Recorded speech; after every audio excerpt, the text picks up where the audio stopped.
Hello friends, तो आज हम जानेंगे एक ऐसे ट्रैवलर के बारे में जो समुद्र के रास्ते अर्थ का चक्कर लगाने वाला पहला इंसान था। तो चलिए देखते हैं कि आखिर इसकी जर्नी कितनी रोमांचक थी। तो मूवी की शुरू में हम एक सेलर एल्केनो को देखते हैं जो यंग होने के साथ साथ थोड़ा लापरवाह भी है। वो हमेशा से एक कामयाब कैप्टन बनना चाहता था, लेकिन शिप के नाम पर उसके पास बस एक छोटी सी बोट है और इसी से वो अपना गुजारा चलाता है। आज भी वो एक रॉयल एडवोकेट को लेकर सेविल सिटी की ओर जा रहा है, लेकिन वो उनकी बोट की हालत देखकर बहुत डरा हुआ होता है और कहता है कि तुम्हें हायर करना मेरी सबसे बड़ी गलती थी। आगे का सीन सेविल सिटी का है, जहां हम एक फेमस एक्सप्लोरर मैजलिन को देखते हैं। कहा जाता है कि वो दुनिया का सबसे अच्छा सेलर है और उसके पास एक ऐसा मैप है जिससे वो समुद्र के सभी रास्ते जानता है। आज वो अपनी एक नई जर्नी स्टार्ट करने वाला है, जिसमें वो मालुकू आइलैंड से मसाले खरीद कर लाएंगे और यहाँ वो अपने शिप्स के लिए नए सेलर्स ढूंढ रहा है। वो अपने लोगों से जल्दी करने को कहता है, लेकिन पता चलता है कि वो सब उस रॉयल एडवोकेट का वेट कर रहे हैं, क्योंकि वही है जो सेलर्स के कॉन्ट्रैक्ट को साइन करवाने वाला है। तभी पोर्ट पर एक दूसरा शिप आकर रुकता है, जो असल में पोर्चुगल के एम्बेसडर अल्वेरो का शिप है, और वो मैजलिन को वार्न करता है कि तुम इस जर्नी पर नहीं जा सकते। वो बताता है कि मालुकू जाने वाला रास्ता पोर्चुगल में पड़ता है और वहाँ से सिर्फ हमारे शिप ही गुजर सकते हैं। दूसरे कैप्टन्स को ये बात बिल्कुल पसंद नहीं आती, क्योंकि इसका फायदा उठाकर पोर्चुगल वाले मसालों को दुगने रेट पर बेचते हैं और दूसरे मर्चेंट्स को बिल्कुल मौका नहीं मिलता। तब मैजलिन कहता है कि अगर ऐसा है तो हम ईस्ट की बजाय वेस्ट से मालुकू जाएंगे, और ये सुनकर सभी सेलर परेशान हो जाते हैं, क्योंकि आज तक किसी ने भी उस दिशा से ट्रेवल नहीं किया है और वो नहीं जानते कि वहाँ उनके सामने कैसे खतरे आने वाले हैं। अल्वेरो भी कहता है कि ये तो सुसाइड करने के बराबर है, लेकिन मैजलिन पर भरोसा करके सेलर्स उसका साथ देने को तैयार हो जाते हैं। अल्वेरो को ये बात बिल्कुल पसंद नहीं आती और वो धमकी देता है कि जल्दी ही मैं तुम्हें एक अच्छा सबक सिखाऊंगा। फिर वो यागो नाम के एक जासूस को हायर करता है और कहता है कि मैजलिन के पास एक यूनिवर्सल मैप है और अगर तुम उसे चुरा लो तो मैं तुम्हें माला माल कर दूंगा। तभी वो एक बोट को तेजी से पोर्ट की ओर आते हुए देखते हैं और पता चलता है कि ये एल्केनो है। इधर उधर टकराता हुआ वो किसी तरह बोट को डेक तक ले आता है, लेकिन देखता है कि रॉयल सोल्जर्स उसे अरेस्ट करने आए हैं। एल्केनो ने रॉयल बैंक से काफी सारा लोन लिया था, लेकिन काम ना होने के कारण वो उसे रीपे नहीं कर पाया और इसके बदले वो उसकी बोट छीनना चाहते हैं। एल्केनो कहता है कि इस तरह तो मैं लोन कभी नहीं चुका पाऊंगा और तुम्हें मुझ पर थोड़ी दया दिखानी चाहिए, लेकिन बैंक मैनेजर सोल्जर से उसे भी अरेस्ट करने को कहता है। एल्केनो ये सुनकर वहाँ से भाग जाता है और सोल्जर्स उसे पकड़ने उसके पीछे लग जाते हैं। तब एक लड़की उसे बताती है कि तुम्हें मैजलिन की जर्नी के लिए साइन अप कर लेना चाहिए, क्योंकि इससे सोल्जर्स तुम्हें अरेस्ट नहीं कर पाएंगे, और एल्केनो भी उसकी बात मान जाता है। लेकिन वो एडवोकेट उसे रजिस्टर करने से मना कर देता है और कहता है कि तुम जैसा लापरवाह इंसान इस मिशन पर नहीं जा सकता। तब मैजलिन कहता है कि मैंने इस लड़के में कुछ खास देखा है और उसे अपने कंसेप्शन नाम के शिप पर काम पर रख लेता है, जिसका कैप्टन जॉन नाम का एक बूढ़ा आदमी है। सोल्जर्स भी उसे अरेस्ट नहीं कर पाते और यही हम देखते हैं कि उस जासूस यागो ने भी जर्नी को ज्वाइन कर लिया है। रात को वो अल्वेरो से मिलने जाता है और उसे बताता है कि मैजलिन के अलावा मैप के बारे में कोई नहीं जानता और उन्हें शायद उसे जान से मारना होगा। अल्वेरो उसे कोई भी तरीका अपनाने को कहता है और खुद जल्दी से मालुकू आइलैंड जाना चाहता है ताकि मैजलिन से पहले वहां पहुंच सके। एक कारपेंटर उसे वार्न करता है कि उसका शिप साइड से डैमेज हो चुका है, लेकिन अल्वेरो उसकी एक नहीं सुनता और मालुकू आइलैंड के लिए निकल पड़ता है। इधर मैजलिन भी अपने 5 शिप लेकर अपनी जर्नी शुरू करता है और सिटी के लोग भी इसके लिए बहुत एक्साइटेड होते हैं। रात को मैजलिन कैप्टन्स की एक मीटिंग बुलाता है और उन्हें समझाता है कि जर्नी में हमें एक दूसरे का साथ देना होगा और तभी हम इस मुश्किल रास्ते को पार कर सकते हैं। जॉन यहाँ उससे उस मैप के बारे में पूछता है और कहता है कि कैप्टन्स होने के नाते हमें भी उसे देखने का पूरा हक है, लेकिन मैजलिन इससे इनकार कर देता है, क्योंकि उसे डर है कि इसमें मैप के चोरी होने का खतरा है और इसीलिए उसका शिप आगे रहकर बाकी शिप्स को लीड करने वाला है। कैप्टन्स को लगता है कि कहीं रात को उनके शिप्स भटक ना जाएं, और तब मैजलिन आइडिया देता है कि हर रात वो अपने शिप पर एक लालटेन लगाएगा और बाकी शिप्स भी ऐसा ही करेंगे, ताकि पीछे वाले शिप्स उन्हें आसानी से फॉलो कर सके। वो उन्हें खुद पर विश्वास रखने को कहता है, लेकिन हम देखते हैं कि जॉन को इससे बिल्कुल सेटिस्फेक्शन नहीं हुआ। इसी तरह वो मैजलिन को फॉलो करते हुए आगे बढ़ने लगते हैं और जॉन गुस्से में एल्केनो को नाइट शिफ्ट पर लगा देता है। 5 दिन ऐसे ही आगे बढ़ते हुए उनके शिप अचानक से एक तूफान में फंस जाते हैं और एल्केनो को लगता है कि ये अपनी स्किल्स दिखाने का अच्छा मौका है। वो तेजी से अपने शिप को आगे की ओर ले जाने लगता है और ये देखकर जॉन को बहुत गुस्सा आता है। तब एल्केनो उन्हें दिखाता है कि सामने उन्हें जमीन नजर आ रही है और मैजलिन समझ जाता है कि ये साउथ अमेरिका का ब्राजील देश है।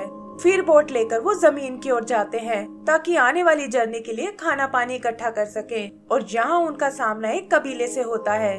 कबीले वाले भी पहले तो उन्हें देखकर चौंक जाते हैं, लेकिन फिर जल्दी ही उनमें दोस्ती हो जाती है और वो लोग आपस में काफी सारा ट्रेड करते हैं। यही जॉन दूसरे कैप्टन को भड़काने की कोशिश करता है कि मैजलिन खुद भी पोर्चुगल से है और कहीं ऐसा ना हो कि वो हमें किसी ट्रैप में फंसा दे। वो मैजलिन से उस मैप को अपने कब्जे में लेने को कहता है, लेकिन बाकी कैप्टन्स को लगता है कि उन्हें जल्दबाजी नहीं करनी चाहिए और वो इस बारे में और सोचने को कहते हैं। यागो भी छुपकर उनकी बातें सुन लेता है और उसे लगता है कि इनमें फूड डालकर ही मैं उस मैप को हासिल कर सकता हूँ। वहाँ से निकलकर वो साउथ की ओर जाने लगते हैं, लेकिन गर्मी का मौसम होने के बावजूद समुद्र में ठंड और फॉग बढ़ती जा रही है। उन्हें ये बात कुछ समझ नहीं आती और तब एल्केनो बताता है कि हमने जरूर इक्वेटर को पार कर लिया है और इसीलिए मौसम बदल गए हैं। थोड़ा आगे जाने पर उन्हें एक कैनाल नजर आती है और मैजलिन को लगता है कि ये शायद मालुकू आइलैंड जाने का रास्ता है। चेक करने के लिए वो एल्केनो की शिप को आगे भेजता है, लेकिन वो देखते हैं कि ये कैनाल नहीं बल्कि एक फ्रेश वाटर की रिवर है। जॉन ये न्यूज देने के लिए एल्केनो को मैजलिन के शिप पर भेजता है और खुद छुपकर दूसरे कैप्टन से बात करने जाता है। अब बाकी कैप्टन्स को भी लगने लगा था कि मैजलिन शायद उन्हें गलत रास्ते पर ले जा रहा है और वो सब प्लान बनाते हैं कि सही टाइम आते ही वो सब वापस मुड़ जाएंगे। आगे बढ़ते हुए हालत और बिगड़ने लगती है और वो देखते हैं कि समुद्र का पानी भी ठंड से जमने लगा है। लगभग 5 महीने तक वो लोग वहीं फंसे रहते हैं और इसका असर उनके शरीर पर भी होने लगता है। फिर फाइनली विंटर सीजन खत्म हो जाता है और वो सब एक बार फिर अपनी जर्नी पर निकल पड़ते हैं। जॉन के सब्र का बांध भी टूट जाता है और अपने कुछ लोगों को लेकर वो मैजलिन के शिप पर उससे बात करने जाता है। वहाँ वो उसके साथियों को बंदी बना लेते हैं और कहते हैं कि अब इस शिप पर हमारा कब्जा है। मैजलिन को भी उनसे इस धोखे की बिल्कुल उम्मीद नहीं थी, लेकिन जॉन उसकी एक नहीं सुनता और उसे भी अपना होस्टेज बना लेता है। यागो को उसकी टेबल पर एक मैप दिखाई देता है, लेकिन पता चलता है कि ये तो बाकियों के जैसा एक नॉर्मल मैप है और इसमें आगे जाने का कोई रास्ता नहीं लिखा। जॉन मैजलिन से असली मैप के बारे में पूछता है और वो बताता है कि वो रास्ता तो मेरे माइंड में छपा हुआ है और मैं अभी भी तुम्हें वहाँ तक ले जा सकता हूँ। ये सुनकर जॉन का गुस्सा और बढ़ जाता है और वो कहता है कि अब से मैं इस शिप का एडमिरल हूँ और हम लोग अभी वापस सेवल सिटी जा रहे हैं। तब एक कैप्टन उसे बताता है कि हम मैजलिन को जिंदा नहीं छोड़ सकते क्योंकि सिटी के लोग इसे हीरो मानते हैं और ये सोचकर वो रास्ते में उसे मारने का प्लान बनाते हैं। तभी लहरें उनके एक शिप को चट्टानों के पास ले जाती हैं और वो उनसे टकराकर डूब जाता है। मैजलिन उन्हें समझाता है कि ये वक्त आपस में लड़ने का बिल्कुल नहीं है और उन्हें बस यहाँ से बाहर निकलने के बारे में सोचना चाहिए।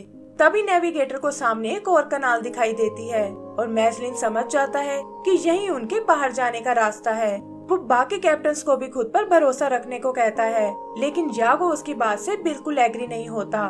तब एल्केनो उन्हें समझाता है कि मैजलिन ने हमें सेफ रखने का प्रॉमिस किया था और वही हमें यहाँ से बाहर निकाल सकता है। कुछ दूसरे कैप्टन्स भी उसकी बात से एग्री होते हैं, लेकिन जॉन कहता है कि मैं अपना शिप लेकर वापस जा रहा हूँ। तब सोल्जर्स बगावत के लिए उसे अरेस्ट कर लेते हैं और ये देखकर एक दूसरा कैप्टन अपने लोगों के साथ भाग जाता है।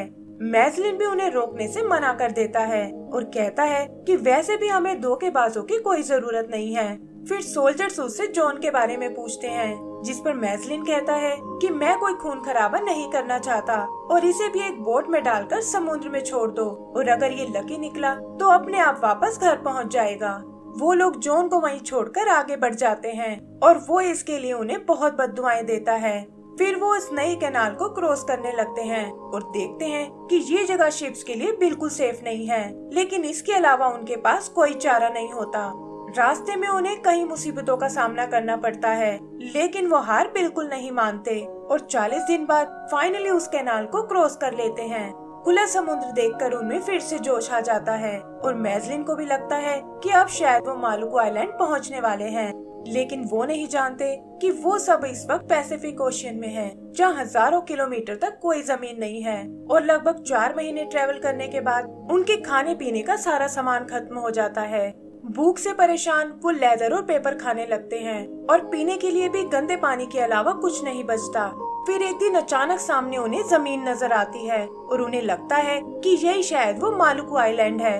वहाँ उनका सामना एक और कबीले से होता है जिनकी प्रिंसेस है समर नाम की एक लड़की, और वो उन्हें बताती है कि ये मालुकू नहीं बल्कि सीबू कबीले का इलाका है। वो लोग भी उनकी बहुत खातिरदारी करते हैं और समर उन्हें कहती है कि हम तुम्हें मालुकू जाने के लिए गाइड प्रोवाइड करेंगे, लेकिन बदले में तुम्हें हमारे दुश्मनों को एक सबक सिखाना होगा।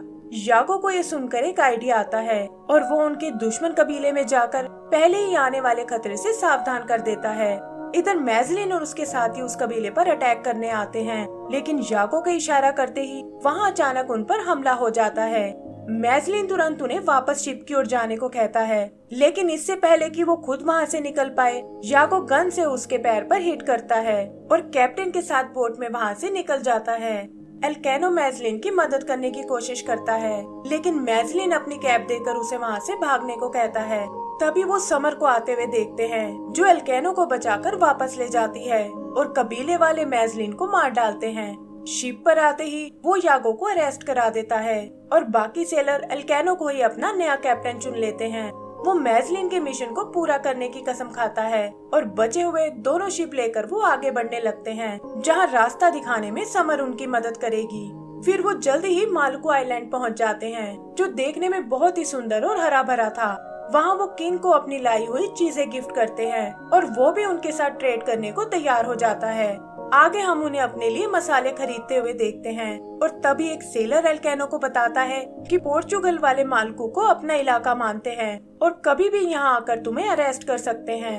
एल्केनो शिप को तेजी से लोड करने को कहता है और बताता है कि इस बार हम नॉर्मल रूट से वापस जाएंगे ताकि जल्दी से वापस अपनी सिटी तक पहुँच सकें। समर एल्केनो को अपने साथ रुकने को कहती है, लेकिन वो बताता है कि मुझे मैजलिन के सपने को पूरा करना है और अपने साथियों को वापस उनके घर तक ले जाना है। समर गुस्से में वहाँ से चली जाती है और एल्केनो को समझ नहीं आता कि आखिर वो उसे कैसे समझाए। फिर अगली सुबह वो वहाँ से निकलने की तैयारी करते हैं, लेकिन देखते हैं कि दूसरी शिप में क्रैक आ गए हैं। तब एक सेलर उन्हें बताता है कि अल्वेरो का शिप डॉक में पहुंचने ही वाला है और हम यहाँ शिप और तुम्हारे लोगों का पूरा ध्यान रखेंगे। ये सुनकर एल्केनो अपने लोगों से जल्दी करने को कहता है और तभी वो देखता है कि समर भागते हुए यहीं आ रही है। वो एल्केनो को केप ऑफ स्टॉर्म से सावधान रहने को कहती है और उससे प्रॉमिस लेती है कि काम खत्म होते ही वो वापस आ जाएगा। अगले कुछ महीनों तक वो इसी तरह ट्रेवल करते हैं और फिर एक दिन उनका सामना उस केप ऑफ स्टॉर्म से होता है। वो देखते हैं कि यहाँ पानी की गहराई बहुत कम है और उसे समर की वार्निंग याद आती है कि उन्हें शिप को किनारे से दूर रखना है। वो किसी तरह शिप को किनारे से दूर ले जाते हैं, लेकिन वहाँ उनका सामना हजारों फुट ऊंची लहरों से होता है। किस्मत इस बार भी एल्केनो का पूरा साथ देती है और वो लोग उस कैनाल से सही सलामत बाहर निकल आते हैं। उनका अगला स्टॉप है केप वर्डे नाम का आइलैंड, जहाँ से वो अपने खाने पीने का सामान लेने वाले हैं। लेकिन एक सेलर बताता है कि ये जगह भी पोर्चुगल के अंडर है और हमें यहाँ सावधान रहना होगा।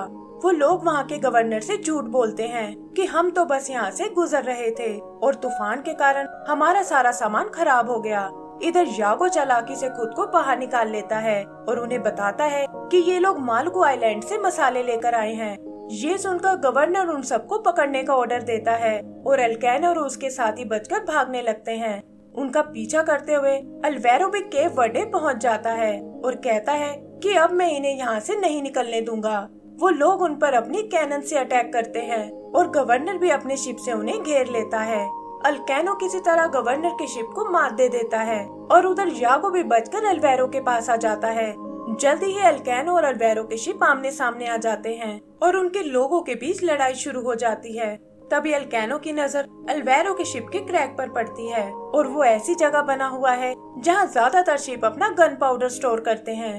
उसका आदमी अपनी कैनन से उस जगह को टारगेट करता है और उससे हुए धमाके से अल्वेरो का शिप डूबने लगता है। अल्वेरो के लोग अपनी जान बचाने में लग जाते हैं और एल्केनो अपने साथियों के साथ वहाँ से निकल जाता है। जल्दी ही वो लोग सेविल सिटी के करीब पहुंच जाते हैं और अल्केनो वो इंसान बन जाता है जिसने समुद्र के रास्ते अर्थ का पूरा चक्कर लगाया है। लोग भी उन्हें वापस देखकर बहुत एक्साइटेड होते हैं और इसी के साथ हमारी ये मूवी खत्म हो जाती है। तो दोस्तों, अगर आपको ये मूवी पसंद आई हो तो प्लीज हमें लाइक एंड सब्सक्राइब करना ना भूलें। Thank you.